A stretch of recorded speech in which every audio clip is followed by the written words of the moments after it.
बिस्मिल्लाहिर्रहमानिर्रहीम अस्सलामु अलैकुम वरहमतुल्लाहि वबरकातुहू।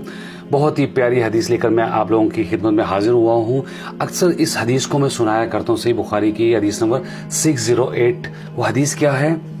हज़रत अबू हुरैरा रज़ियल्लाहु अन्हु से रवायत है, रसूलुल्लाह सल्लल्लाहु अलैहि वसल्लम ने फरमाया, जब नमाज के लिए अजान दी जाती है तो शैतान पीठ फेर कर गूंज मारता हुआ भागता है ताकि अजान की आवाज़ ना सुन सके।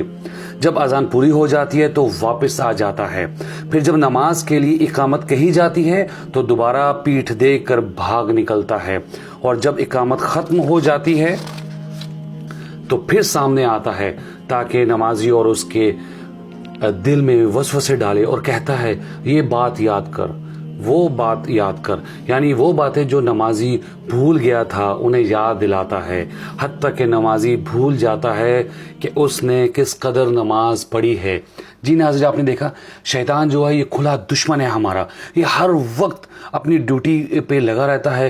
ये कोशिश करता है कि किसी तरीके से हमारे जो वज़ू है वो सही तरह ना हो सके, कंप्लीट ना हो सके, हमारी जो नमाज है उसमें खुशू ना हो सके, कबूल ना हो सके, उसकी ये कोशिश रहती है। लेकिन हम लोगों ने क्या करना है? हम लोगों ने जब भी हम नमाज के लिए बाजुमात के लिए मर्द हजरात जब जाते हैं मस्जिदों की तरफ, तो ज़रा अव्वल वक्त में आया करें, जल्दी आया करें। कोशिश किया कि अजान के वक्त या अजान से थोड़ा सा पहले आप आ जाया करें। आकर खुश खुशू से आराम से वज़ू किया करें।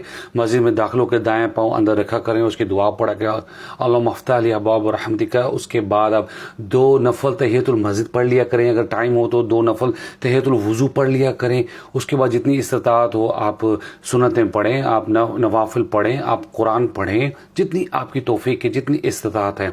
उसके बाद अपने फ़र्ज़ जो हैं उनको अदा करें। तो इंशाल्लाह उम्मीद है कि हमारी नमाज़ें कबूल होगी और इस शैतान मरदूद जो है इसका मुंह काला होगा इंशाअल्लाह। लेकिन हमें कोशिश करनी होगी, बगैर कोशिश के कुछ नहीं होगा।